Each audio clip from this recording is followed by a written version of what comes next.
Fanatics isn't just our name, it's who we are. Loyal, passionate fans dedicated to our favorite teams and to the sports we love. That's why we're honored to be able to offer fans the world's largest collection of official sports apparel and sports jerseys from all the leagues, teams, and players you love.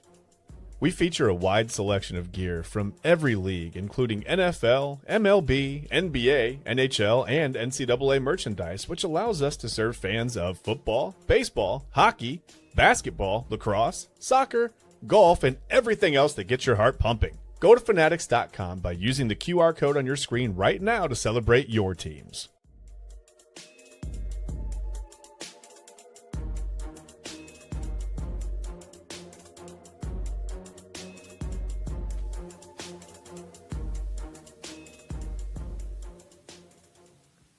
And welcome in to another episode of Inside Edge Primetime here on the Inside Edge Network. Chad Bryan to my right, your left. I am Eli Moon, and we are rocking and rolling. Another busy week here on the Inside Edge Network. We're back for another week and a jam-packed week that we'll be talking about here today with you for the next hour. Jam-packed start to the week. Of course, Midnight Run with Anthony Alford after us, midnight to 1. But we'll be keeping you entertained until then, and we hope to do a good job of that. We tend to do so, I think, Monday through Thursday. Chad, how are you doing, my bro? I'm doing pretty good. I can't believe it's Monday already, man. These weeks just fly by. Like my kids only have a few weeks of school left. I think they only have less than 25 days of school, and it's going to be summertime. Wow. I can't believe. I'm looking forward to summer, but man, time needs to slow down. But yeah, I'm doing pretty good, man. How are you doing? Yeah, man. You're not lying. I'm doing good. I went to my niece's second birthday party yesterday. Oh, yeah. How'd it go? It was great, man. It was great. It was Trolls themed. I don't know if you ever seen the movie Trolls. I have. So I've seen like bits and pieces, but my niece like loves that movie. Okay. She checks on the well-being of the trolls. She's like, when the trolls run out, she's like, "Oh no, trolls, are you okay?" Right. And it's like the most adorable thing ever. So shout out Arrow, my niece. She just turned 2 yesterday. I had a great time. But you're not lying, man. Time is going fast. I'm 28. But then I'm like, dude, I'm not that old. And then I look back, and my nephew just turned 4. My niece just turned 2. My little brother is going to be 25 next year. It's like a real wake-up call. That time's moving fast. And, yeah, bro, but I'm doing good. It's great. It was 73 degrees here in Cleveland. Warm weather. I think everybody in Cleveland has caught some sort of sickness or allergies or whatever. It's gone on for the last however many, days, weeks, years. But yeah, besides that, I'm doing good, man. Doing good. So, I mean, I may sound a little under the weather, but I'm feeling good. And the Browns draft didn't put me under the weather, so that's good. I was okay Thursday. Friday, I was all right. Casey Concepcion almost had me freaking out, but Denzel Boston saves that. Chad, let's dive right into it here, man. Let's do the NFL draft. And we can talk about it from the Browns' point of view. We can talk about it from the overall concept. I just want to ask your thoughts. General question here. What did you think of the NFL draft? What stood out to you the most? Well, first of all, I thought it was crazy that 800,000 people attended in person over the weekend. That's crazy. That's pretty cool. I know that people say it's just the draft, whatever. It's you don't really, but it's a big deal, man. It's a huge spectacle. I think people like that spectacle of like I don't know, just the prospect of everything, right? Like what could be the future or whatever. And it's fun. Everybody kind of likes the team build. I mean, fantasy football made that a thing for a lot of people. So I think people want to just watch, their favorite franchise just build for the future, right? Or build for the immediate future, the long future, whatever it is. So first of all, I thought that was pretty cool. Second, I mean, if you're asking me what I thought of the Browns draft, holy cow, man. I mean, I know it's really easy to say in April that a team won the draft. We do it every year. We're like, oh, this team gets an A+. And sometimes it doesn't pan out that way. But I thought as far as filling holes and using value to fill those holes, I thought the Browns did a great job. And I've seen and heard some people, on social media, even on radio, locally here that are upset about the Taylor Green pick in the 6th round. And I'm not sure that you could. I don't really understand being upset about that pick. I think you take a guy with immediate impact, kind of raw athleticism, and yeah, he may be a project at quarterback. But I mean, who else would you have taken in the 6th round that would have stuck on the roster? A lot of guys aren't expected to even make the roster. 5th, 6th, 7th round guys are practice squad guys. They're guys that get cut before actual training camp starts. Sometimes it happens. Yeah, I'm not saying that that's the expectation for or that's what's going to happen to all those guys, but I can't really see being upset about taking a flyer on a guy in the 6th round that has 6'6", 220 pounds. First of all, You heard Ryan Mosser on the Sunday morning sports show talking about all the records that he broke for quarterbacks at the combine, the 4.37 40. I mean, just a cannon arm. Yeah, he needs, some mechanical work, right? But I mean, Todd Monken has been there working with Lamar Jackson for a few years, and Lamar's won a couple MVPs. And listen, man, I don't know. I think you take a flyer on the kid. If he never pans out, you lost a 6th round pick. So, in a lot of different ways, I thought this past, Thursday through whatever, the weekend was exciting, man. It was a lot of fun to watch. And I think the Browns really did themselves a service. I mean, I think they did a lot of really good things. Yeah, no, I agree. And I've seen, reports, a discussion around the city of Taylor Green already needing to convert from being a quarterback to an athlete. And I think it's so crazy. Let the kid at least play a mini camp. I mean, my goodness gracious. He hasn't got to do any rookie mini camp, anything like that. We're already talking about where he would look good elsewhere on the field. Here's the reality of the situation. The Cleveland Browns have a quarterback controversy, a quarterback discussion, whatever have you, with Deshaun Watson, Shedeur Sanders. Sure. If you want to throw Dylan Gabriel in, sure, go for it. But obviously, it's between Shedeur and Deshaun Watson. And Taylor Green, respectfully, has a chance to make some impact. Well, am I going to say he's going to win the starting job? No. But at this point, who has really proven that they can put together a 17-game stretch? And I love Shedeur Sanders. I think he is the guy. But just being fair to everybody in the room for a moment here, who has proven that they can do a 17-game stretch, stay healthy, and compete? We haven't seen it out of Deshaun Watson. He can't stay healthy, and when he does get on the field, it's lackluster. You see with Shedeur Sanders, I think there's improvement there, and he's had those moments. And Taylor Green, we'll have to see. But, we'll go from there and kind of see how the Browns improve. Another thing that stood out to me, too, about the Browns draft is the addition of Denzel Boston. Denzel Boston makes me feel a lot better about Casey Concepcion. You know what? If you're going to run in the slot now, go 5-10 yards and get distance, and you have Boston as a deep threat down there on the field, and if Jerry Jeudy can find a little bit more semblance of hands this year, then we're in a better spot with Casey Concepcion. I mean, that's the reality of the situation. And there's going to be people out there that already are. They're saying, why did he go in the first round? Why was he the first-round pick? Why not Boston? Because that's where the drafts had him going. The drafts had him. He was probably going to get taken by another team in that late first round, taking a chance on him. And if you're the Browns, you don't want to take that risk. You'd rather go get Denzel Boston later on. So that's kind of where I look at it for the Browns. And the other thing, too, Chad, and I'm curious to hear your thoughts, but Emmanuel McNeil-Warren out of Toledo, the safety, everybody wanted Caleb Downs. Everybody in Cleveland, when the Browns traded down and he was still on the board, well, the Browns traded down to get Downs, right? Wrong. We talked about it so many times on this show on Primetime. We've talked about it on this network on various shows about defense not needing to be the way they go in the first round. They have huge holes at offensive line and receiver, and I'm proud that I'm proud of the Browns. It's very rare on this network. I will say I'm proud of them, but they did exactly what we asked of them. They drafted 3 linemen, 2 tackles, a center. They addressed tight end twice, receiver twice. They took a stab at a quarterback, took a chance there at, with the 6th round pick with Taylor Green. And I think Emmanuel McNeil-Warren could be a difference maker. I mean, maybe we see another flash defensively like we saw with Carson Schlesinger last year. Yeah. I mean, a lot of people, and I kind of started referring to him, and I think it's a weird saying. I've never liked it before, but it's kind of true in this case.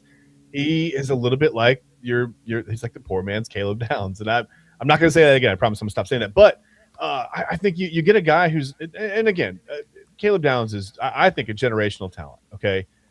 He's not Caleb Downs, but he's a guy who can play a little bit like Caleb Downs. He's got some of those traits, the high football IQ, the good motor. He's a hitter, right? He's a physical guy, pretty good at sitting back. He's not a burner. He runs a 4.5, but he can sit back and play. You don't need to be a burner to play safety. You can sit back and play center field. He's good. He's really good at getting to the ball. He just does a lot of things really well that you want your safeties to do. Yeah. And you don't have to pay him like a top 10 pick. I mean, that's a good thing, right? While we're being honest, I mean, you can pay him like a 2nd round pick. It's not the premium money. So if he can come in and make some plays that are reminiscent of what Caleb Downs can do, then I think you've done a great job, snagging him in the 2nd round. Man, the 2 2nd round picks are just are exemplary, I think, from the Browns. Denzel Boston, you go get your size on the outside, and then EMW, you get your safety that's similar in traits in some ways to Caleb. I'm not going to say that they're going to have the same career, but he's similar in some ways to Caleb Downs. I thought it was just, again, really smart picks. And Boston, like you said, kind of totally saved the Concepcion pick, because now you look at Casey Concepcion, he's a weapon out of the slot. He can be a weapon in the kick return game, punt return game, whatever. And he complements Denzel Boston, because now I think you can, with Harold Fannin there, I think you can do a lot of different things with route trees and kind of split Yeah. defenses and really create some open space now. Yeah. No, I agree, pal. And I think it's so interesting what they've done. I mean, I know Mel Kiper, I believe, was giving them an A on the draft.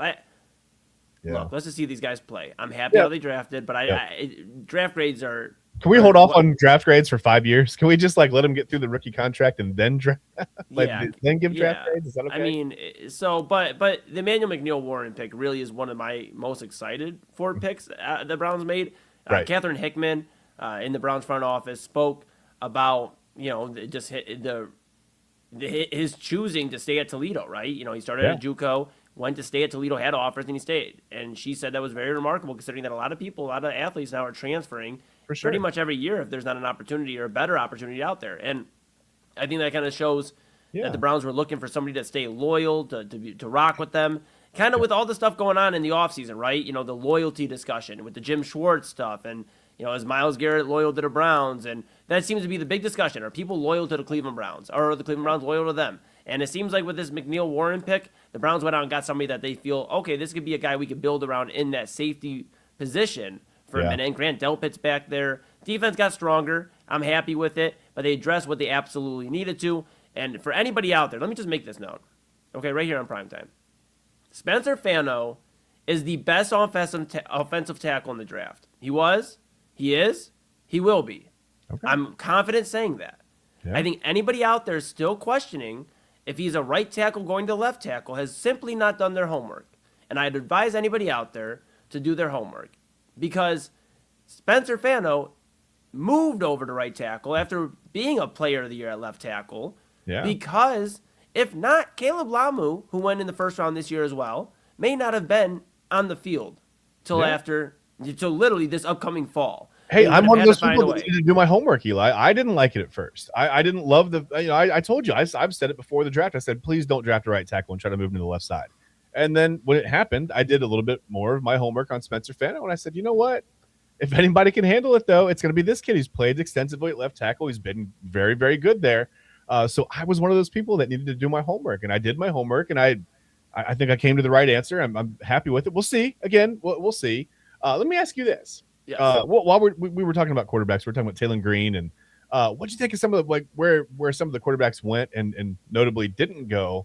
How about one of the Heisman finalists from last year not getting drafted? I don't know that it's a huge surprise, but first time in maybe ever. I'm not sure. I don't know how. I don't know. 12 years. 12 years. 12 years. Last time would be Jordan Lynch actually out of Northern Illinois. Sure is, buddy. What, you were 28 12 years ago? Oh, let's not talk. No. I wish. Buddy. Let's move on. Moving on. Jordan Lynch out of Northern Illinois. He was the quarterback at Northern Illinois. He was the last Heisman finalist not to be drafted. But there wasn't a ton of buzz draft stock for him. He was just a very strong college player. And that's kind of what I'm assuming you're talking about. Diego Pavia. I was talking about Diego Pavia. Yeah. I mean, let's dive into it for a moment. He didn't get drafted. Yeah. He did get invited to the Ravens minicamp. Mm-hmm. Their opportunity there. And, there's discussion from Pat McAfee on Twitter about if he should go to the UFL, that he'd be a great face for the UFL. Now, Pavia, very known to be outspoken. Mm-hmm. He was outspoken against the Heisman voters, that they basically didn't feel, they got the decision wrong, that they were wrong, other choice words. He also spoke out on John Gruden's QB camp with Barstool Sports, I believe, and he spoke out about how I don't think it's right that an agent represents me and gets 5 to 10% of my money. That's my money. Well, like I said yesterday at Main Event, if you were watching last night, thank you so much. We appreciate you. Diego Pavia, here's the thing, buddy. Mm-hmm. Nobody's taking your money because you don't have any money as far as the riches you were expecting maybe the beginning of the year when you were Vanderbilt's quarterback. Yeah. And he's done it to himself, Chad, because if he would have just, honestly, here's the thing I've learned. And being a brand in the community, with the collective, with Lahele, with the music community, with here on the network, what I've learned is you're a brand, especially when you're in the public eye. You are a brand. Yeah. And everything you say or do or how you move is going to be evaluated. It's forever associated with you. Forever. Yeah. And the reality of the situation, Chad, and I'm curious your thoughts, but the reality of the situation is I think if Diego Pavia probably wouldn't have said 2 or 3 of these sound bites, he may have been a flyer like a Taylor Green and been a 6th, 7th round pick instead of having to go fight at minicamp to see if he can be the backup for Lamar Jackson. I just think he played himself, right? I played himself. Yeah, I think it's the abrasive personality. I mean, listen, I get it. You feel like you're being genuine, and I can relate to having a little bit of a problem with authority. I understand those kind of things, and the chip on your shoulder, the feeling like an underdog or whatever. I get all that stuff, but I think sometimes you have to internalize that a little bit more, right? Like we thought Baker Mayfield said shocking things, during his the end of his college career to the beginning of his NFL. Yeah. I always said Baker Mayfield's so outspoken, but man, Diego Pavia is very, very, Yeah. and you could say outspoken, but you could also say extreme. And like I said, it's just the personality is abrasive. And I think there are 32 owners that have probably just seen enough of that, right? It's a cautionary tale. You see the guys that come in like that, doesn't usually go well, right? They don't ingratiate themselves with their teammates very well. They're not, no one, they don't make friends around the league. There's nothing marketable other than people just want to see them fail, right? And it's like, there's plenty of ways to fail in the NFL. You don't have to come in as a loudmouth and with the abrasive. I mean, no one wants to see that. No one wants to hear it, really. Yeah. And if you do, I guess, well, then okay, maybe I'm wrong. But I think that's what's going to keep owners and coaches and teammates and things that probably disinterested in Diego Pavia for the most part. I mean, he is getting an opportunity with the Ravens in minicamp, so good for him. I'm not, I don't wish ill will upon anybody. He's got time to grow up and whatever, he can mature, or maybe he won't. I don't know. Maybe he acts the way he sees fit. I have no idea, but I'm just saying I think that's that's what's contributed to his situation right now, probably. Yeah, and I know we got to go to break here in a moment, but I'll say this: the contribution, or excuse me, the confidence, but it just an over abundance of confidence. And I'm never one to knock confidence, but the confidence to where you are just saying anything you think is correct, and nobody can go against you because you're Diego Pavia. You turn Vanderbilt around.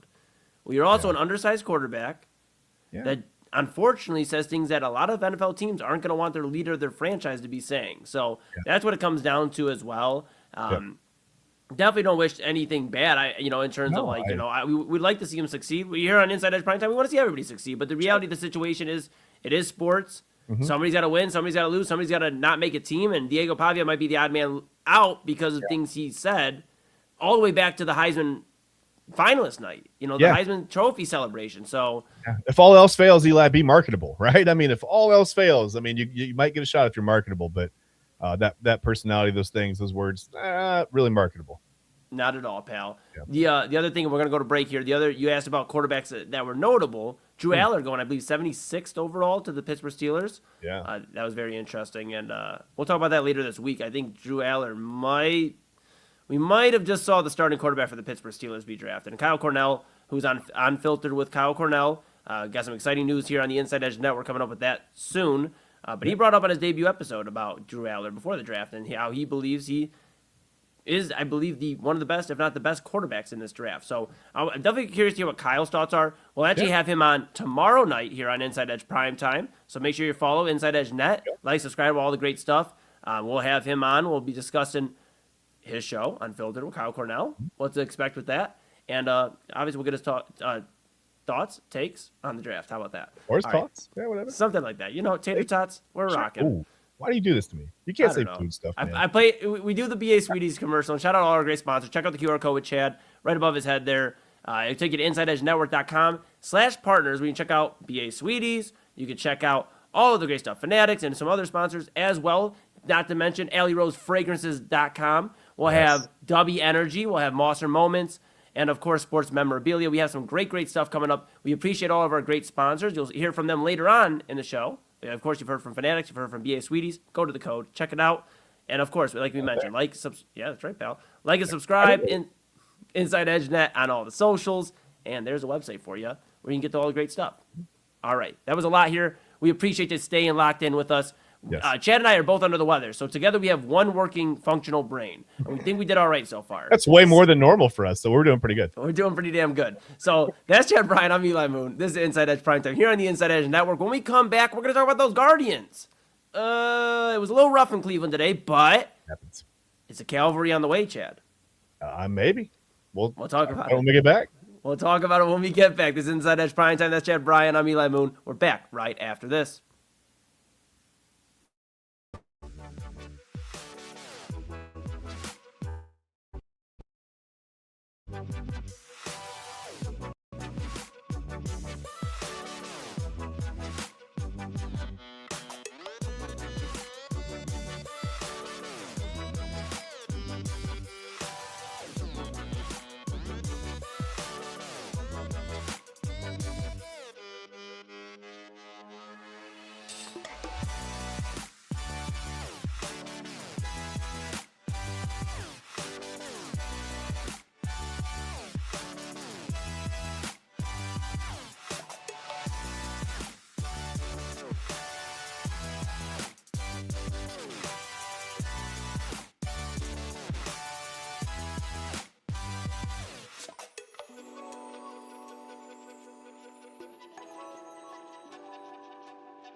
Hey, I got something to show you guys. Take a look. It is spring. Happy spring to all of you. Take a look at what we have here for you from AlleyRoseFragrances.com. Beautiful spring scent candles here for you. Hand poured with premium fragrance and essential oils. How about this? Our coconut soy wax candles bring fresh, uplifting spring scents to your home. Made with clean, natural ingredients, they're a mindful choice for sensitive spaces and those who love effortless seasonal fragrances. You got to check it out right now. There's the soft bloom and the lemon bar candles, all healthy ingredients, all from AlleyRoseFragrances.com. And if you're a first-time customer, use the promo code InsideEdge20. That's InsideEdge20. Get this for yourself, for your friends, family, everyone. You want a good smelling home, AlleyRoseFragrances.com will make it happen. Again, AlleyRoseFragrances.com. Get the new spring candles. And when you order, if you're a first-time customer, InsideEdge20 is the promo code. Mosser Moments Photography is a husband and wife wedding photography team based in Cleveland, owned and operated by Ryan and Hallie Mosser. For the past 10 years, they've captured more than 100 weddings across Northeast Ohio and beyond, always working together as a true two-person team. Their style centers on authentic, emotional storytelling, documenting the real moments between two people in love and creating images that feel natural, comfortable, and true to the couple. Rooted in Northern Ohio, but inspired by their travels, Ryan and Hallie bring a warm, personal approach to every wedding day. Their work blends experience, consistency, and a genuine passion for helping couples relive their best day through timeless photography. Learn more at MosserMomentsPhotography.com.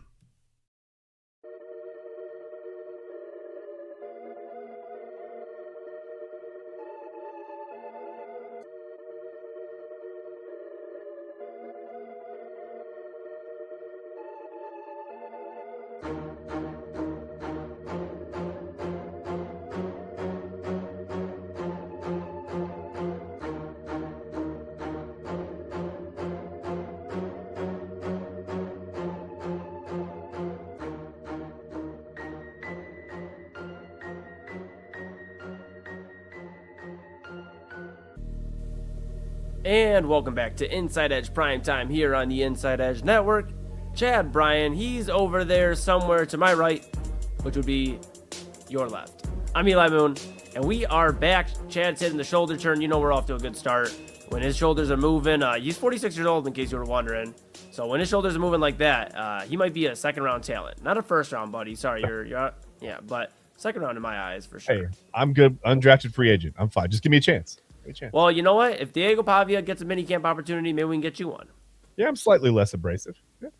You are. You're a nice guy, pal. You're a nice guy, pal. You know it wasn't nice? Progressive Field today.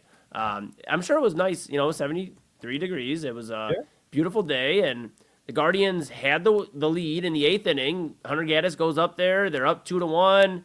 I'm sitting there. It's so funny because Papa Moon, he goes out there and he records his Sunday soul check, which it's Monday. So he recorded it on Monday because he forgot to do it yesterday because he had so much fun at the party that so he recorded his Sunday soul check. He walked out. Let me give you an idea here. He walks out as the inning's starting, top of the 8th. Oh. It's 2-1. He comes back in because he chilled outside, enjoyed some of the rest of the sunshine.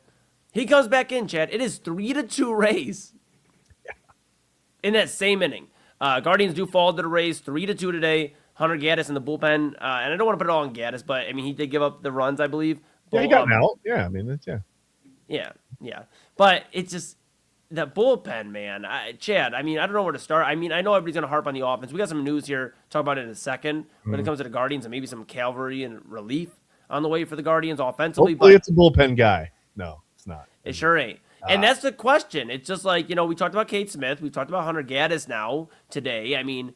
It just seems like this bullpen's all out of sorts. And we don't ever bring up the Emmanuel Clase effect because we don't really care for Emmanuel Clase, obviously, here after the stunts he pulled. But seems like, we've had a little bit of trouble. Cade Smith really did well last year, but this year's not been the prettiest. Hunter Gaddis, I know he was injured to start the year. It just seems like he's struggling a little bit here and there. There's just no real structure to the bullpen, and it cost the Guardians a win today where they were up. Parker Messick had a great game. He had 9 strikeouts, tied his season high, and that'd be his career high. He's a rookie for those just tuning in to Cleveland baseball. And it's disappointing that this is the result, right? Yeah, it is. I think he tied that from that start in Atlanta, by the way, against the Braves. But yeah, Messick has been really, really good. The starters have been great. You've had some stuff with Tanner Bybee, maybe some mechanical, whatever, just figuring stuff out at the beginning of the year, and that's fine. That happens. But yeah, the bullpen's been out of sorts. And I think sometimes when you lose your closer, when you lose your 9th inning guy, listen, the bullpen's kind of a weird group of guys anyway, right? It's funny when there's like a brawl, the bullpen all comes in at the same time. They got the little satin jackets. Maybe I'm thinking back to the 90s a little too much, but yeah, they all come jogging in with the jackets. Some guys don't even have their hats on. They're not even ready. Right. It's just like it's a family, man. And it doesn't matter what the reason is. Yeah, I'm sure they're not happy with Clase, and whatever happened, whatever went down with him was wild, unprecedented, really. It's crazy that, of course, we're talking about this in Cleveland. Somebody made a comment about Mike Vrabel. Like, if the Browns would have hired him and that would have come out with him as the head coach of the Browns, it would have been the most Browns news. But this is Cleveland, right? We expect these things. So, unprecedented, unbelievable, really. But it happened, and you're moving on. And I think when you lose your 9th inning guy, it just throws the whole bullpen out of whack. And you can see Stephen Vogt he's scrambling right now, trying to find some kind of order to get people out. Right? That's the goal. You want to get guys out. So I don't know. Until someone settles into the closer role, I think, and then it kind of starts to fall in place back. Right? It falls from the 9th inning back. If you can get your starters to get you through 5 2/3, 6 innings with a lead, if you're going to win a division and win a World Series, you expect to win those baseball games.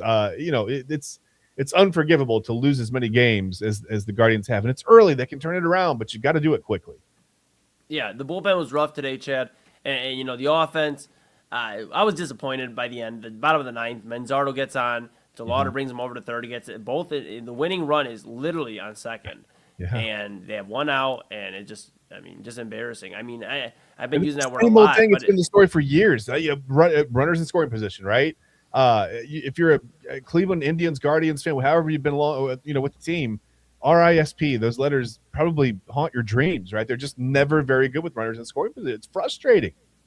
I couldn't even finish the word. I said runners in scoring position. I didn't want to finish it because it's like, you've heard it before. You knew what I was going to say. Yeah, it's tough, man. And we can harp on the offense all we want, but they were up 2-1 in the 8th inning. They did enough to put them in position to where if you have a strong enough bullpen, which the Guardians have been able to rave about in the past, you get that game won. You're at home. You should have. I don't know. It's losses like this. It's April. I get it's April. But you still have to follow trends. We talked about that at the beginning of the season. You still have to follow trends. And right now, the Guardians have not been trending super hot when it comes to handing the ball off from the starting pitcher, if it's Messick or whoever, to the bullpen. And that is a problem, Chad, because this offense could score 4 to 5 runs. I still would feel nervous about them when they go to the bullpen. This is what you get sometimes with a, and I won't even say a smaller market team because, the Guardians are owned by. Listen, ownership could spend more money, right? I think we all know that. So I want to say this is what you get with owners who won't spend the money. You're going to have a deficiency somewhere. Right now, you have it offensively and in the bullpen. You've got great starting pitching, but the offense can't score, and the bullpen. That's what you say in the South. The bullpen can't stop anybody from scoring, and I think that's kind of a big problem. So you're going to have to get one of those ends figured out a lot sooner than later. Yeah, I agree. And we can talk about the offense as well. We've harped on the bullpen enough. Seems like the offense, up and down, we kind of been keeping an eye on them. The Guardians have offensive outbursts, and they have 2 runs, which, again, should have been enough for today. But 2 runs today, 2 runs yesterday, 3 runs on Saturday. Had an 8-run explosion, but then 2 runs, 8 runs, 4. So, here's the reality of the situation. The Guardians' offense, more often than not, are scoring. Yeah. So I'm not really going to harp on them. Yeah. But if you need an extra bat to bring the guys in, because that's what it comes down to. It's not about like they're hitting the long ball, they're bringing in quick runs. But if you want somebody that can consistently bat well for you, I think we have our guy. Jeff Passan from ESPN reported, he's not the guy we're looking for, but thank you, Jeff Passan. He reported that the Guardians are going to call up top prospect and former number 1 overall pick, Travis Bazzana. Yes. Chad, we've been on Bazzana watch literally since the season started, before the season started.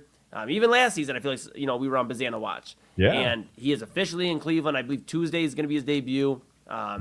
This is very exciting news. With Juan Brito getting an opportunity, and the Guardians trying to see if they could at least wait a little bit longer. It wasn't going to work out. Brito just pretty poor offensively and defensively right now. He's got to go figure that out. And he'll make a play every once in a while. He'll like flash some really good leather, and then for a while 100%. But with him and Arias on the IL, it's time for Bazzana. Yeah, 287 right now in AAA. The OPS, I'm looking at the OPS right now. It's I lost it. Was looking at it. It's 933. He's got a couple of home runs. It seems like the gap to gap power numbers are there. I mean, again, the 287, 422 on base, 511 slugging. It tells you he's ready. He doesn't strike out a whole lot more than he walks. He's got 25 strikeouts, 21 walks. So it seems like the strike zone presence, the patience is there.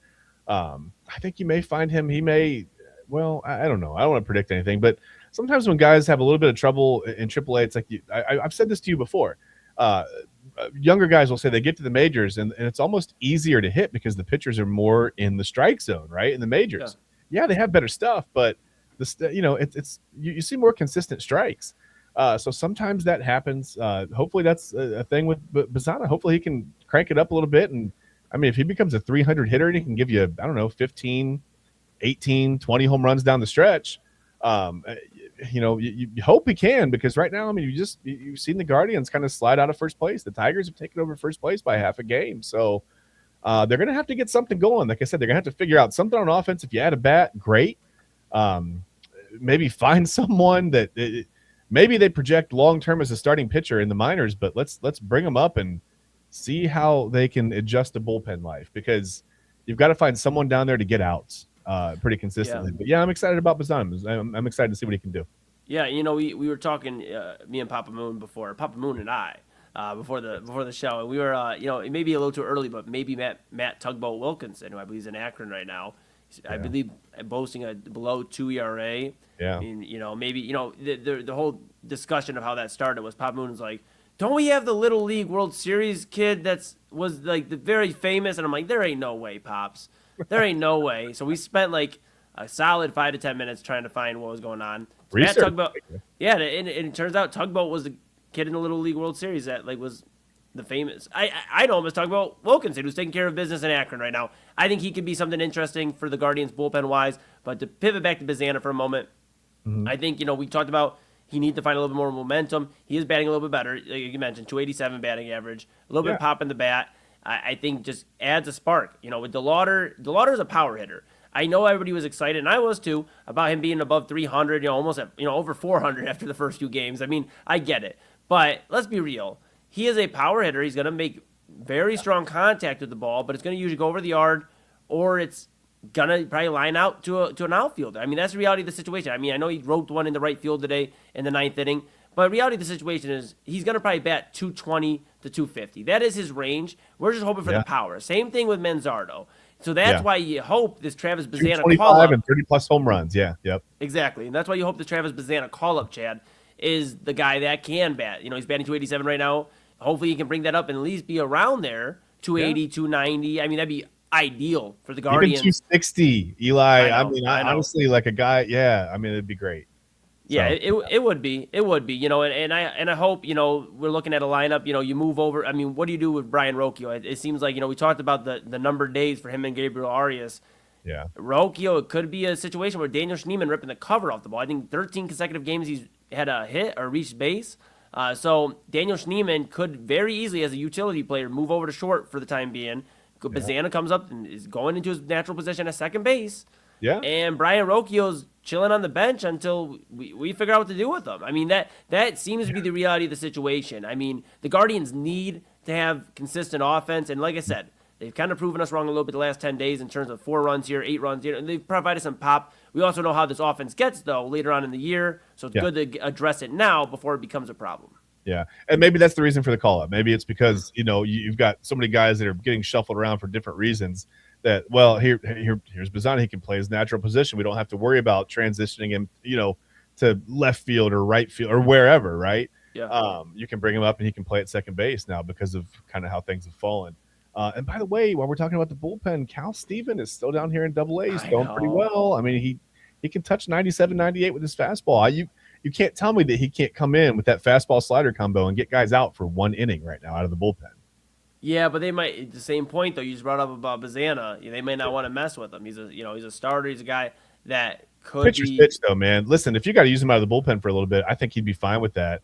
I don't know what his mindset is on that. Yeah, but not everybody's Kerry Wood. In fairness, Okay. not everybody can be Kerry Wood. Sometimes when you make that switch, it's a little bit harder to go. If you spend a whole season pitching an inning or an inning and a third, then you go back to 7. I think that it is a switch. So I think they're going to be careful with one of their top pitching prospects. Yeah, I think early though in a guy's career, I think it's easier to bring him up, in the bullpen and then stretch him out rather than bring him up as a starter and try to bracket him down into the bullpen. I think that's mentally, I think it's a little bit easier to stretch him out further. So we'll see. Yeah, definitely fair. You know what? I'm not opposed to bringing Cal Steven up if it's the right situation. I just get a little fearful, just the same as you with Bazzana, calling him up a little too early and putting him into his position that really he didn't ask for, to be honest. And with the questions of it, yeah, he sure would. He sure would. But the questions of Tanner Bybee, and I know we got to go break here, but the questions of Tanner Bybee and the questions of these guys, can they put together a full strong season again? Yeah. He'll be the first guy up in opening day if he were to wait down. But we'll see. They brought Bazzana up, so I think everything's on the table. This is the season before the probable lockout, so yeah, bud, it's gonna get a little interesting here. But we got a lot of baseball left. Don't get sad. I know you're a big baseball guy. Don't get sad. It just started, okay? Well, I'm not too sad. The Braves have the best record in the league right now. They're 20-9. So ain't that something? The National, and I didn't think they would start out like this at all. Oh, I know. I know. You heard me say they're injured. They've got this problem, that problem. And they're not even playing well. Austin Riley's barely hitting 200. Ronald Acuna Jr. hasn't started going yet. The rest of the NL East is it's really wonky right now, man. The Mets and the Phillies are playing really bad baseball. So we'll see if it holds up. I don't know. Hey, we got a whole lot of baseball left for you, and we'll talk about it throughout the upcoming weeks here on Inside Edge Primetime. If you enjoyed all the content, enjoyed our content all week long last week, we do that every week, and we got a lot of great content coming for you. Even more exciting announcements to come here on the Inside Edge Network. If you tune in for our draft special, you obviously see that we cover all the breaking news, the big events, and we also give you daily breakdowns as well. Chad and I are here with you right now, Monday through Thursday, here on Inside Edge Primetime. But stay tuned. We got some really exciting stuff that we'll announce to you probably tomorrow, if not later this week. So change? We don't know. It could. Make sure you like and subscribe, though. Inside Edge Net on all the socials. Show us some love. We'll show you love back. We are Cleveland's digital leader and your source for sports, entertainment, mental health conversations, so much more. And we couldn't do it without you. We truly, truly appreciate you for tuning in every single night and showing the love. And you know what? We always say, turn it up in the comment section. Give us some comments. We like to engage with you. We'll put the comment up on the screen, rock out with you. But yes, like and subscribe, all the great stuff, Inside Edge Net on all the socials. Make sure you go to the QR code above Chad's head. That takes you to our partners page, all the great stuff you've been seeing, our sponsors throughout the night, Fanatics, Alley Rose Fragrances. You've seen from Monster Moments. You've also seen from from BA Sweeties. So we got some really good stuff here. We got also going to hear from Monster Moments, Sports Memorabilia. So we appreciate all of our great partners as well. Make sure you go to the website, InsideEdgeNetwork.com, and you could be a cool kid like Chad Bryan, get an Inside Edge Network polo or a hat or any of that great stuff that we have on the website. We have mugs. We're working on a lot of great stuff. AA, we were talking about moon shoes yesterday. So maybe, we get moon shoes eventually. But for now, you can get a cool polo and all those great stuff. Absolutely. Absolutely. A lot of great colors, a lot of great options. InsideEdgeNetwork.com. That's the website. That's where you'll find all the good stuff. All right, we're going to take a quick break. Chad and I, we're going to take a pause. You grab your caffeine, you grab your dinner, grab whatever you need. When we come back, we're going to talk about those Cavaliers. Goodness gracious, are they ready to come back home to Cleveland? We'll talk about that. We'll talk about a little bit around the NBA as well. Detroit and Orlando just finished up, I believe, or just finishing up. We also have Phoenix and OKC. Okay, we got a little southern accent going on today, pal. But Phoenix and OKC going on. And then, of course, we got some more NBA playoff action we'll talk as well. That's after the break here. After a word from our sponsors, this is Inside Edge Primetime. That's Chad Bryan. I'm Eli Moon. Back after this.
Whether you're searching for a baseball autographed by your favorite World Series slugger, a signed football by an iconic Hall of Famer, or the jersey of a world-famous soccer star, you've come to the right place. Here at sportsmemorabilia.com, the web's leading source of authentic sports memorabilia, you'll find more than 500,000 authentic products from nearly every professional sports league, team, and player. Not only will you find your next prized sports possession with ease thanks to superb customer service and tremendous site experience, but you'll have the satisfaction and peace of mind that every product listed comes complete with a certificate of authenticity and is fully backed by the sportsmemorabilia.com lifetime authenticity guarantee. Clean energy, bold flavors, no jitters. See why people won't shut up about Dubby. Clean energy, no jitters or crash, helps you lock in and focus. Over 15 absolute fire flavors to choose from. Visit Dubby.gg and use promo code InsideEdge10.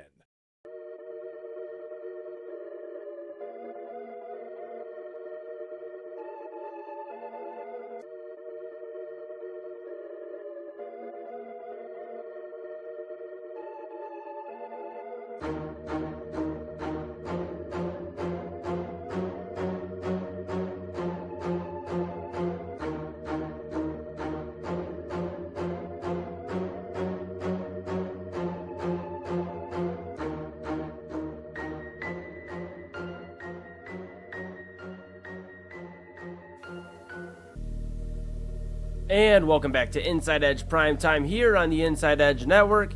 Chad Bryan, he's over to my right, which would mean he's over to your left. Boom. I'm Eli Moon. This is Inside Edge Primetime here on the Inside Edge Network. Give us a follow, Inside Edge Net, on all the social. Like, subscribe, all that great stuff. If you're enjoying the content, we appreciate you from the east to the west and down south and up north and all over the United States and across the country, across the world, tuning on in. We appreciate you so much. If you're just not tuning in, we've covered quite a bit of Cleveland today. A lot going on in Cleveland this past weekend and today. And, I mean, between the Guardians and the Browns with their draft and the Guardians, I mean, it typically would just be a status quo, whatever. You lost money, you blew it, the bullpen blew it, we'll just have a discussion. Then they call it Travis Bazana. So we're having a different discussion about the Guardians. That's why they made it a little bit earlier in the show, which is crazy because Midnight Run, I talked to Double A Anthony Alford, and I know we have, we got about 10 minutes or so till we have to wrap up, Chad, so I'll be quick here. But if you need a reason to tune in to Midnight Run, let me just say I talked to one Anthony Alford earlier today, and I asked him about the Cavaliers. I said, how you feeling about the Cavs, bud? I've never been left on red by somebody for 8 to 10 hours wondering how mad somebody could be. And I won't find out till tonight at midnight when he discusses. All he's told me is we're talking Cavs. So it could get a little unhinged, could get a little rough. Make sure you tune in midnight to 1 a.m. here on the Inside Edge Network right after Chad and I. It'll be a new stream. I always like to set that precedent too. If somebody's like, well, hey, why did it disappear? And we are going to set a new stream Sometimes we merge, but we're going to have AA. So keep a lookout. Midnight, a new stream will go out, and I'll be producing that here on the Inside Edge Network. All right, Chad. Let's dive into it. We got the Cavaliers. We'll talk some Cavs here, kind of prep the people for AA's reactions. But let's talk the Cavs, okay? They lost 93-89 to the Toronto Raptors. They are tied 2-2 in the series. Let me ask you this. Are you concerned? Are you concerned now about the Cavaliers? Yeah. I mean, I think who could have watched those two games in Toronto and say, this team can still win a championship. They're fine. I mean, there are huge concerns. Listen, let's start with the positives. Yeah. No, okay. I'm just kidding. I thought you froze. I was like, all right, Chad froze for a minute, everybody. No, there actually are some positives. They didn't give up 125 points, right? That was good. But they couldn't score. And I think, we've got 4 players who really in this series and maybe even the next series should be at least, I don't know, man, 3 of the top 10 players, if not 4 on the floor. Yeah. How do you find what was done? Okay. I don't know how to start this.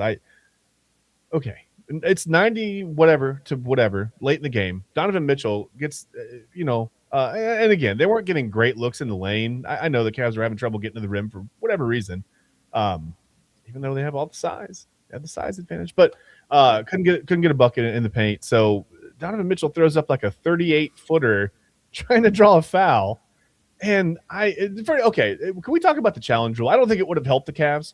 Let's talk about the challenge rule. Let's talk about it. How can you have 2 successful challenges in a game, 2 for 2, and not be able to use another in crunch time? How do you lose your challenges for being successful with your challenge? I don't understand that rule. And I get it. You don't want a team challenging every play down the stretch. I understand that. I understand. And again, I don't think that it would have even helped the Cavaliers. I think, and they had said it on the broadcast, if they had called for the challenge there and had one available, they probably would have ended up calling a foul on the Cavs. It wouldn't have changed anything, right? It actually would have been worse, to be honest with you. It would have put the Raptors on the free throw line. So the game didn't turn out well anyway, but it would have made that situation even harder for the Cavaliers. So probably, I don't know, if they would have challenged it, it wouldn't have gone well. Let's just say that. Right. But that rule it doesn't make sense to me. I don't understand that. So anyway, that being, a moot point because it wouldn't have mattered either way. If they challenged it and won, they still would have got the foul. So I don't understand what Donovan Mitchell's thinking there. I mean, you just need a bucket. You don't have to. You don't need it. Yeah, sure. I mean, you somehow hit a miracle 3 and draw the foul, and you get a free. Okay, you could tie it up. You were down 4 at the time, but you just needed 2. You just needed a bucket right there, right? And you wanted to take as little time as possible doing it. And it takes time to toss up a 38-foot miracle that I just didn't understand that. There were a lot of things during the game. Where did Donovan Mitchell go? That's the best player on the floor. That's the guy. We're talking about paying this guy $70-80 million a year, right? You have to play like you deserve $70-80 million a year to get paid. Somebody might give it to him, but should Cleveland now? I don't know, Eli. I have serious questions. So yeah, I'm concerned. The long answer is the short answer is yes, I'm concerned. That was the long answer before, but the short answer is yes, I'm very concerned. Yeah, and I get where you're coming from. I mean, Donovan Mitchell kind of looked lost the last 2 games. Yeah. But where's James Harden? I was lost even knowing what to say about it. I don't even know how to. Sorry. It's just. You're good, but where's James Harden at, right? I asked yesterday on Main Event. 14 shots, and he shot well, 6 of 14. But he doesn't, if he shot another 5 to 6 shots the way he was shooting, he probably makes another, 6 to 10 points. And the Cavaliers win that basketball game. I know there's a lot of what ifs, but and I know James Harden was brought in here to be, a passer more so and just help with Donovan. But guess what? When that's the game plan, and it doesn't work out, and we need buckets. Yeah. I'd like to look at a guy who at one point was averaging 36 points per game in Houston. I get he's 36 years old now, but he's also coming with a pretty lucrative contract, and he's gonna look to be re-signed somewhere, whether it's Cleveland or somewhere else. And it's just the same song and dance with James Harden. And I'm hoping Game 5 at home he can find some mojo, the Cavs win, and maybe we're feeling a little bit better, especially the way Detroit is playing. I mean, Orlando's up 3-1 on Detroit. They're probably gone. They're probably gone. I mean, let's be real about it. They're probably gone. But, I mean, we've seen crazier things happen, especially in Cleveland. We've seen 3-1 leads go like We've seen them evaporate, absolutely. But But it's crazy. Where is James Harden? Where are the bigs? Where's Evan Mobley? Where's Jared Allen? Where is the team that we have put on posters and billboards all across the city and bragged about this core four? And that's the reason you should buy in as the core four. Well, if this is the core, it's like a rotten apple. It's not very good anymore. It's really bad, and I'm not happy. Yeah, core poor right now. Yeah, it's bad, Chad, and it's like a Game 5 is so important, not only for this series. Oh my gosh! But it's important for the Cavaliers' future. Oh, if they lose at home, this team's blown up. I mean, well, not just that they lose Game 5, but if they lose Game 5 at home and then go on to lose this series, I mean, you got to blow this team up. You got to start over. Yeah. I'm 100% in agreement. Like Double A said yesterday at main event, everybody would be on the table. The only one I think that would be safe, and maybe I'm fighting a little bit on this, is Kenny Atkinson, because you can only coach a dog so much. I mean, you can only coach somebody to want it so bad. Yeah. And then they got to go out and want it. And you're working with, unfortunately, a guy who has not been to the finals since 2012 in James Harden. And consistently, the talk about him is he just does not do what he does in the regular season in the playoffs. And we're seeing it here in Cleveland. We're getting a first-hand look at it. And then Donovan Mitchell, we love Donovan here. And it's so crazy. We talked about before the show. When he's doing great, we call him Spida. When he's not doing good, we call him Donovan. But he just hasn't got past the second round, right? So when did you think that Kenny Atkinson can only coach it so much. So I think he's kind of safe from everything else, but player-wise, everybody's got to go. Yeah, everybody's got to go. Yeah. So unfortunately, it's going to be interesting. Yeah, bud, it's gonna be crazy. We'll talk about Cavaliers a little bit more tomorrow. I know you had some other thoughts as well. We're just up against it, and I'd be remiss without getting some final thoughts out of you right before we get out of here. Do you have final thoughts, Chad Bryan? I'll work my final thoughts into what I wanted to say about the Cavs. Listen, I was watching the Spurs and the Blazers, and I told you this before the show. It was like 80-79. The Spurs were up on the Blazers. The series was 2-1 at the time, and I thought, maybe we should give the Cavs a little bit of grace. I mean, here are the Spurs. They're struggling with Portland right now. They're only up 2-1. If Portland hits a couple big shots here, you never know, right? The series could be 2-2 as well. I walked out of my living room to get something in the kitchen. I walked back, and it was 90-79, and I thought, the Cavs don't have that gear right now. I mean, they had it a little bit at home in the first couple of games, but they just looked lost in Game 3 and Game 4, and I thought they can't do that to a good team. They can do it to Toronto. Toronto's not a great team. Toronto's okay. They can't do that to Boston. They can't do. I mean, the way over there, you would say the Pistons because they're the 1 seed, but the way Orlando's playing, it's probably going to be Orlando that moves on. So, that's all I've got. I just the Cavs need someone or some combination of players that have that extra gear, so it can just appear from the outside that they care. Yeah. Sure, hope they care. I mean, if they don't care, then why should Cavs fans continue to care about the same song and dance in the playoffs? Yeah, so it's frustrating. Bud. Well, I'll end with some happy final thoughts here. Today, I spent a lot of time being under the weather. We talked about it at the beginning of the show. Cleveland has been hit with allergy/sickness, whatever. It's crazy. Everybody around me, it feels like, has been sick. Everybody they know has been sick. I mean, this is insane. But what I will say is everybody seems to be doing better, getting better. I'm feeling a little bit better. I feel like by tomorrow should be even more pep in my step. So I feel good about that. Today, spent a lot of time listening to music, and dude, if you don't listen to John Mayer, do yourself a favor. Go listen to some John Mayer. All right. I spent time today. I've already listened to John Mayer before. It's not before anybody's like, you've never listened to John Mayer. And I've listened to John Mayer before, but this is my today I got to spend a good time listening to like some old school John Mayer songs, just listening to his catalog. And if you just need a peaceful day, just need to relax from the world for a moment, just put some John Mayer on. It'll make you laugh. It'll make you smile. It'll make you cry. And I think what Jimmy V once said, that's a pretty successful day. You know, if you do 3 things in life, you laugh. What is it? You laugh, you cry, and I believe you smile. Yeah. Is it? Yep. So I mean, look. So that's why you listen to John Mayer, listen to good feel-good music, and just remember we love you, we appreciate you. It gets a little wonky at times, and especially with this weather change, it's like we're getting out of the winter/spring. Yeah, that's what we call it in Cleveland because we don't know what it is. But winter/spring, and depression, seasonal depression, all those things do come up. So just take care of yourself. Check on your loved ones, check on your people, and if somebody's giving you a call, answer it. I know you may be busy, but just get on the phone with somebody and tell them you love them today. Tell them you love them tomorrow because it's 11 o'clock. So maybe a lot of people are sleeping right now. But if you're one of the people tuning in right now and somebody calls you after the show, make sure you answer and tell them you love them. All right, do it from Eli Moon. All right, that's our final thoughts. That's Chad Bryan. I'm Eli Moon. This has been Inside Edge Primetime here on the Inside Edge Network. We will be back tomorrow, 10 o'clock to 11 o'clock, midnight run, of course, after us with Double A Anthony out from midnight to 1 a.m. Make sure you give us a follow and like and subscribe at all the socials. That is Inside Edge Net on all the socials. And check out the website, InsideEdgeNetwork.com. Of course, for Chad Bryan, one more time, I am Eli Moon. This has been Inside Edge Primetime Midnight Run to Follow with Anthony Alford. We'll see you on the flip side. Yeah.